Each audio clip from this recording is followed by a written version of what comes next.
Ayo kita mengenal siapakah Sunan Gresik. Assalamualaikum warahmatullahi wabarakatuh. Halo semuanya, perkenalkan nama saya Alihanisa Ramadhani dari kelas 8 SMA Negeri 7 Kota Cirebon. Di sini Alika akan menjelaskan tata cara metode dakwah yang dilakukan oleh Sunan Gresik.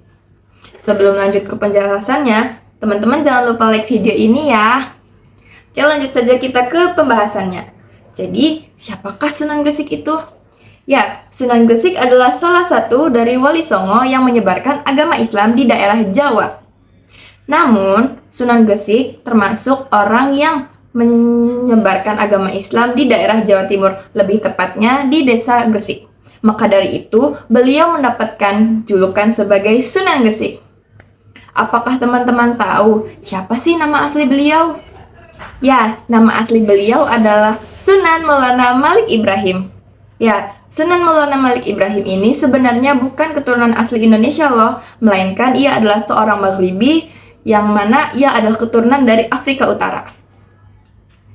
Pada tahun 1379, beliau sudah mulai dakwah di Jawa Timur, lebih tepatnya di Desa Gresik. Ia adalah seorang yang sangat berpengaruh terhadap masyarakat Pulau Jawa karena ia adalah seorang pendakwah dan menyebarkan agama Islam. Nah, pada saat itu ia mulai menyebarkan agama Islam dengan tahap yang panjang. Mengapa demikian? Karena ia harus membutuhkan adaptasi kepada masyarakat sekitar. Dikarenakan pada saat itu Indonesia masih menggunakan sistem kerajaan dan di Jawa Timur masih menggunakan sistem kerajaan Majapahit. Jadi, pada saat itu, Sunan Gresik masih membutuhkan waktu untuk beradaptasi dengan masyarakat sekitar dan para petinggi-petinggi di sana. Oke, lanjut saja. Apa sih yang dilakukan Sunan Gresik dan apa saja metode yang ia lakukan untuk menyebarkan agama Islam ini di Jawa Timur? Yang pertama adalah berdagang. Mengapa berdagang? Pada saat itu, zaman kerajaan masih banyak sekali orang yang berdagang. Jadi Sunan Gresik mulai melakukan dakwah melalui perdagangan. Pada saat itu ia membuka sebuah toko dan memulai menjual barang-barang dan suatu barang emas atau apapun dengan harga yang murah dan terjangkau. Yang kedua adalah metode pertanian. Ternyata Sunan Gresik adalah seorang ahli dalam bidang pertanian loh. Mengapa demikian? Pada saat di Afrika memang ialah seorang ahli pertanian. Pada saat menyampaikan dakwah menggunakan pertanian, ia sangat disegani oleh masyarakat sekitar dan mulai banyak orang yang masuk ke agama Islam. Dan pada saat itu juga, sebelum kedatangan Sunan Gresik, pertanian itu sangatlah buruk.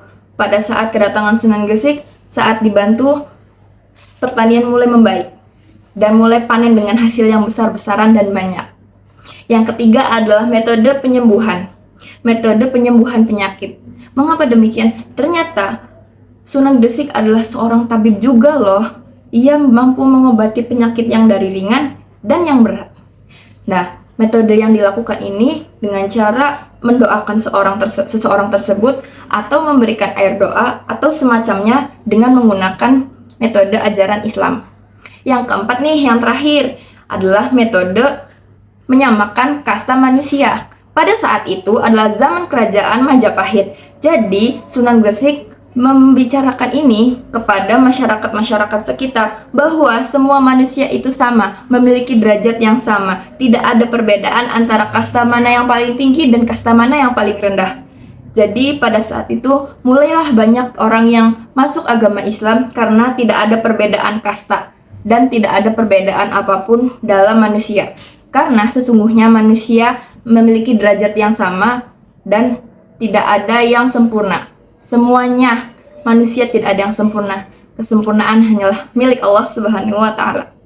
Ya. Dan itulah metode Sunan Gresik menyampaikan dakwahnya di Jawa Timur. Tapi apakah kalian tahu kita itu sebagai anak muda harus memiliki sikap yang seperti Wali Songo tadi, entah dari cara ia menyampaikan, entah cara ia beradaptasi, dan lain-lain. Nah, sikap yang harus kita teladani dari Wali Songo atau salah satu Wali Songo tersebut apa sih?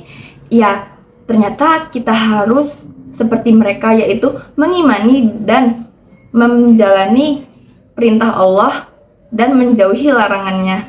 Dan juga kita harus selalu bertakwa kepada Allah Subhanahu wa taala, Tuhan yang Maha Esa. Mengapa demikian? Karena jika kita meneladani salah satu sikap dari Wali Songo atau salah satu dari yang lain, kita akan menjadi anak muda, generasi muda yang hebat dan paham agama. Sekian untuk penjelasan tentang metode cara dakwah Sunan Gresik dan cara kiprah yang dilakukan untuk anak muda yang sebaik-baiknya adalah yang tadi sudah saya jelaskan. Terima kasih sudah menonton. Saya akhiri. Wassalamualaikum warahmatullahi wabarakatuh.